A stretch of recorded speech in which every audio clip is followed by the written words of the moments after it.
आखिर ऐसा कब तक चलता रहेगा? आज भी दान में कुछ ज्यादा नहीं मिला, बस थोड़े से चावल मिले हैं। हे भगवान, कभी तो इस गरीब ब्राह्मण पर दया करो। बस एक बार धन की बारिश मेरे भी घर पर करवा दो, सारी परेशानियां मिट जाएंगी। हे प्रभु, दया करो।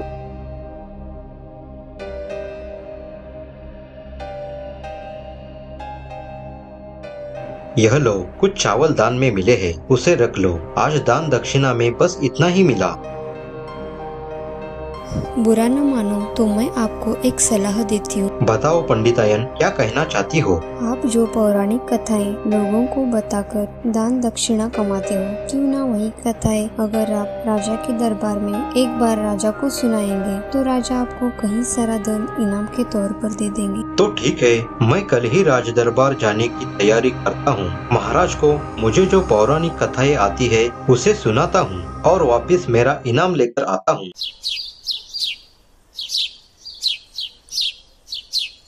अगली सुबह गंगाधर पंडित नगर की ओर राजा को पौराणिक कथाएं सुनाने चला गया।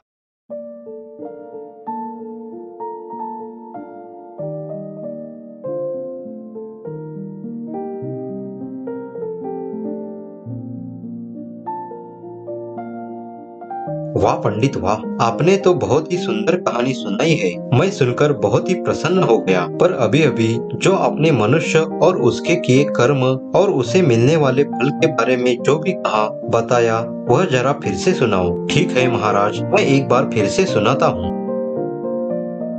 तो मैं कह रहा था कि इस पूरे ब्रह्मांड में धरती और आकाश के अलावा स्वर्ग और नर्क लोक भी है, जहाँ हर मनुष्य को अपने अपने कर्म के हिसाब से फल भोगना पड़ता है। गंगाधर पंडित जब यह बातें राजा को सुना रहा था, तब महाराज बड़े लक्ष्य पूर्वक उसकी यह बातें सुन रहे थे। देखो ब्राह्मण, तुम्हारी कहानी तो अच्छी है, पर इसमें मुझे एक संदेह है। कैसा संदेह है महाराज? हम आकाश और धरती को देख सकते हैं। इस धरती पर मनुष्य के अलावा और कई सारी प्रजातियां पाई जाती है, पर इनमें से कौन स्वर्ग और कौन नर्क जाएगा, वो हम कैसे देख सके? जरा अपनी इस बात को और जरा विस्तार तथा उचित प्रमाण देकर समझाइए। महाराज का ऐसा प्रश्न सुनकर गंगाधर पंडित चौंक गया। उसके हाथ पैर कांपने लगे। बेचारा ब्राह्मण घबरा गया। सोचने लगा, अगर मैंने महाराज के इस प्रश्न का उत्तर दे भी दिया, लेकिन उत्तर देने के बावजूद भी महाराज को मेरे उत्तर का समाधान न हुआ, तो कहीं गुस्से में आकर फौरन मुझे सजा न दे। महाराज, आपका इस तरह का प्रश्न बहुत ही दिलचस्प है। आपके इस प्रश्न का उत्तर देने के लिए मुझे कई किताब तथा ग्रंथों का अध्ययन करना होगा। कृपया मुझे कुछ समय दे दीजिए, मैं अवश्य ही इस प्रश्न का उत्तर दे दूंगा। ठीक है पंडित जी, पर मुझे जल्द से जल्द इस प्रश्न का उत्तर चाहिए। मैं आपके उत्तर का इंतजार करूंगा। जल्द ही इसका समाधान निकालिए और मुझे बताइए। जी महाराज, मैं जरूर इस प्रश्न का जवाब आपको जितना हो सके उतना जल्द दे दूंगा। मैं अभी जाकर अपना काम शुरू करता हूँ। अब मुझे आज्ञा दीजिए। ठीक है, मैं तुम्हारी प्रतीक्षा करूंगा। जाओ।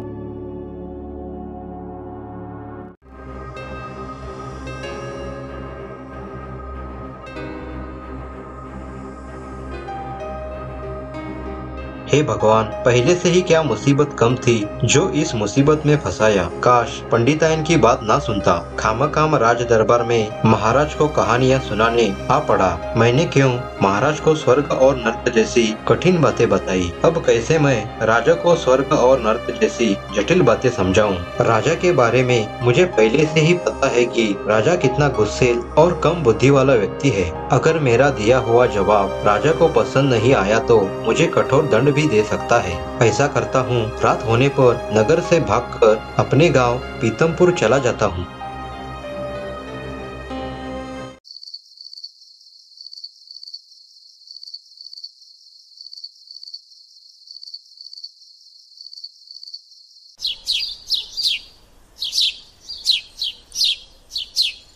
ऐसे ही एक सप्ताह बीत गया।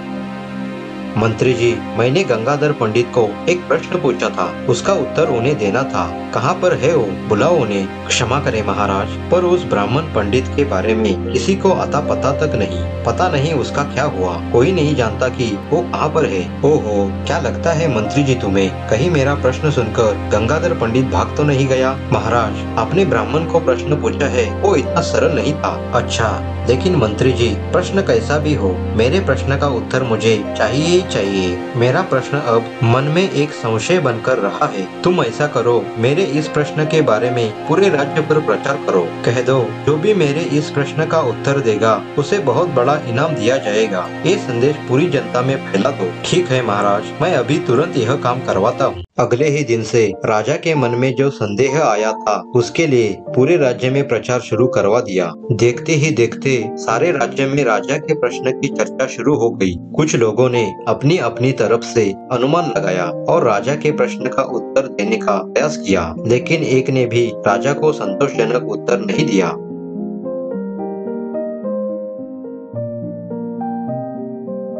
जब से गंगाधर पंडित राज दरबार से आया था, वो बहुत ही घबराया सा हुआ था। ब्राह्मण का एक पुत्र था, उसका नाम सुंदर था। सुंदर बहुत ही आलसी तथा शरारती था। पूरा दिन अपने मित्रों के साथ घूमता फिरता और हर वक्त पंडिताइन के पास पैसे मांगता। माँ, मैं अपने मित्रों के साथ बाहर जा रहा हूँ, मुझे अभी के अभी रुपयों की जरूरत है, जल्दी से दे दो। तुम हर वक्त मुझसे पैसे मांगते रहते हो। तुम्हारे पिताश्री जितना कमाते हैं उसी से मुझे घर चलाना पड़ता है। तुम तुम्हारे मित्रों के साथ पूरा दिन आवारागर्दी करते हो, कुछ काम धंधा क्यों नहीं करते? तुम्हारे जैसा पुत्र होना मानो खोटा सिक्का हो। माँ, तुम ही बताओ मैं क्या करूँ? अभी के लिए तुम यहीं खड़े रहो, मैं दान दक्षिणा में मिले कुछ चावल पीसती हूँ और तुम्हारे लिए खाने के लिए कुछ बना कर देती हूँ।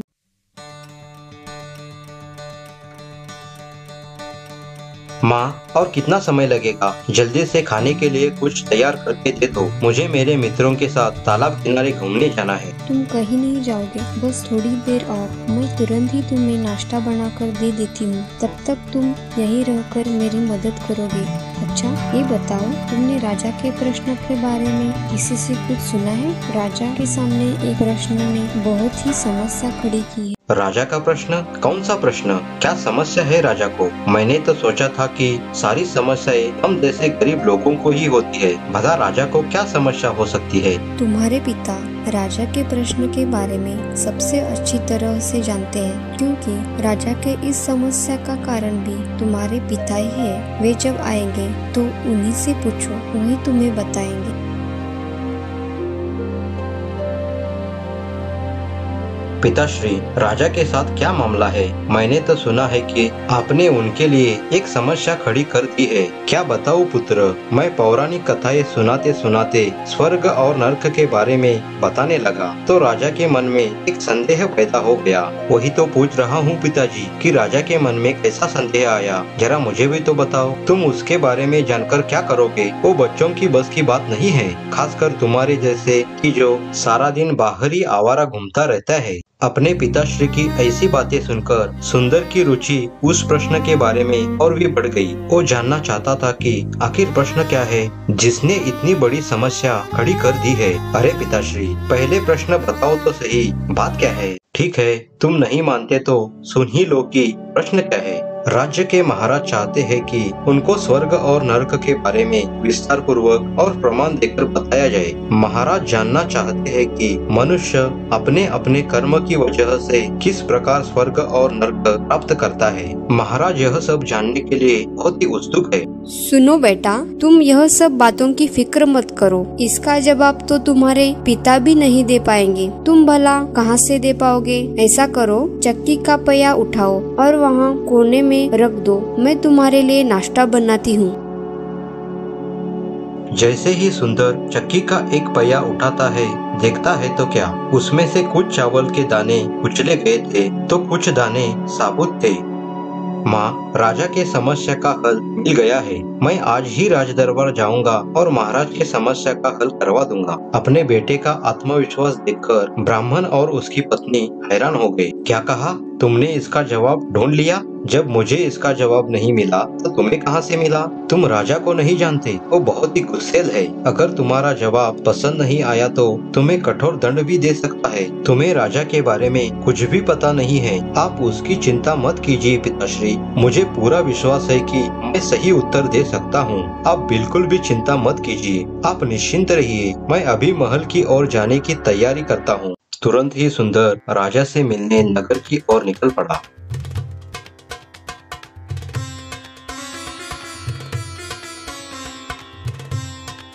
मैं महाराज से मिलना चाहता हूँ। महाराज से? लेकिन किस वजह से तुम महाराज से मिलना चाहते हो? मैं यहाँ अभी महाराज के मन में जो सबसे बड़ी शंका चल रही है उसका जवाब देने आया हूँ। अपनी शक्ल देखी है आईने में? महाराज तुम जैसे बालक से नहीं मिल पाएंगी, चले जाओ यहाँ से। मेरी उम्र और शक्ल पे मत जाओ, मैं कोई ऐरा गैरा नहीं हूँ। देखो लड़के, बहुत बड़े बड़े विद्वान उस संदेह को दूर नहीं कर पाए और यहाँ से भाग गए। इसलिए भलाई इसमें ही है कि तुम भी यहाँ से भाग जाओ। क्यों खामखाम अपनी जान को जोखिम में डाल रहे हो? बेहतर यही होगा कि तुम यहाँ से चले जाओ। तुम्हारा कहना सही है, लेकिन मैं उसी ब्राह्मण पंडित का बेटा हूँ जो यहाँ से भाग कर गया था, जो कि महाराज के सवाल का जवाब नहीं दे पाया और मुसीबत खड़ी कर दी थी। क्या तुम गंगाधर पंडित के बेटे हो? हाँ, मैं उसी गंगाधर पंडित का बेटा हूँ। अगर मैं महाराज से मिल नहीं सकता तो कोई बात नहीं, आप मुझे एक बार मंत्री जी से मिलवा दीजिए, मैं उन्हें उस सवाल का जवाब समझा देता हूँ। ठीक है, मिलवा देते हैं तुम्हें मंत्री जी से।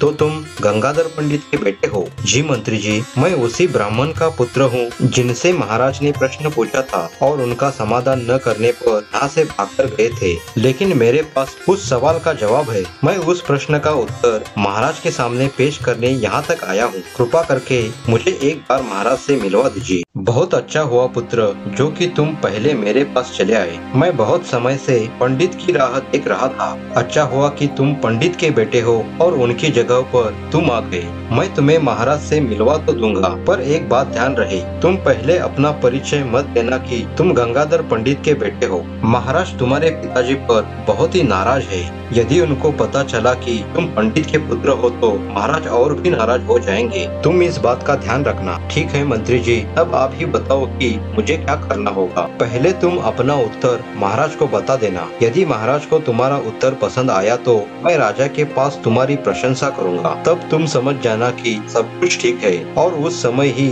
तुम्हें बताना है कि तुम गंगाधर पंडित के बेटे हो।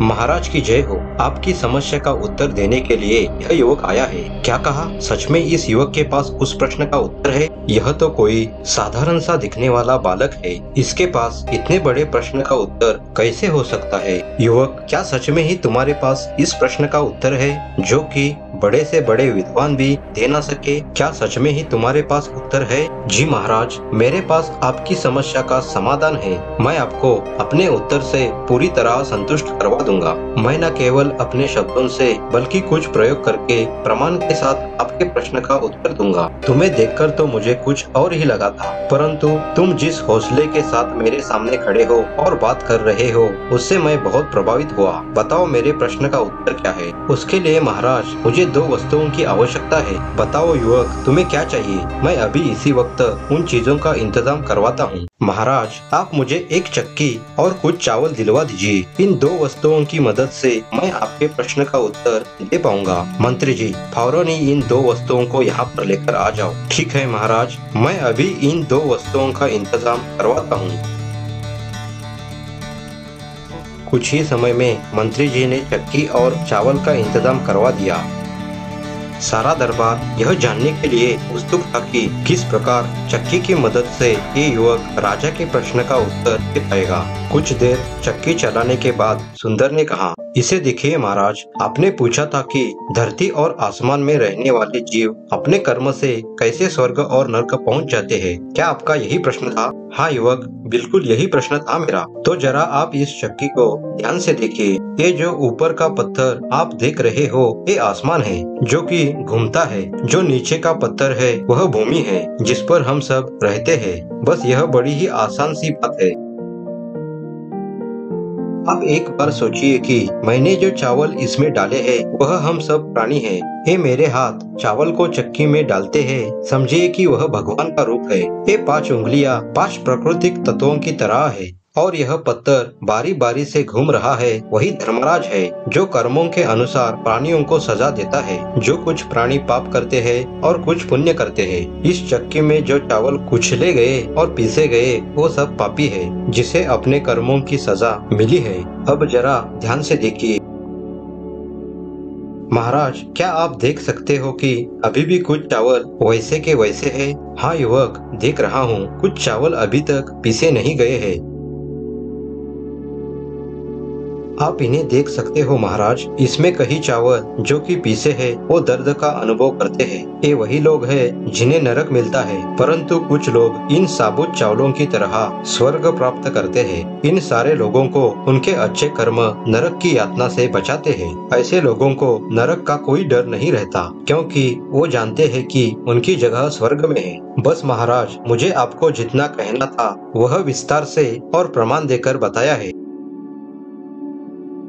सुंदर यह बातें जब बता रहा था तब सारा दरबार बड़ी शांतता पूर्वक सुन रहा था। सारा दरबार उस युवक का प्रमाण के साथ उत्तर सुनकर हैरान रह गया। बहुत ही सुंदर, मैं तुमसे बहुत प्रसन्न हो गया हूँ युवक। तुमने मेरे प्रश्न का उत्तर इतने आसान तरीके से और सरलता से दिया है जो कि बड़े से बड़े विद्वान भी ना दे सके। तुम्हारा उत्तर मुझे बहुत ही पसंद आया है। अब मेरी शंका का समाधान हो गया है। मेरे जवाब का स्वीकार करने के लिए धन्यवाद महाराज। मैं आपको मेरा परिचय देना चाहता हूँ। मैं उसी ब्राह्मण पंडित का बेटा हूँ जिन्होंने आपके मन में यह शंका डाल दी थी। मेरा नाम सुंदर है। क्या तुम गंगाधर पंडित के बेटे हो? हाँ महाराज, मैं उसी समस्या का समाधान करने के लिए आया था जो कि मेरे पिताजी के द्वारा खड़ी कर दी गई थी। क्या बात है युवक, मैं बहुत ही प्रसन्न हो गया ये जानकर कि तुम पंडित के बेटे हो। मुझे तुम्हारा जवाब बहुत ही पसंद आया। मंत्री जी, इस युवक को पुरस्कार के रूप में धन और कीमती वस्त्र दिए जाए।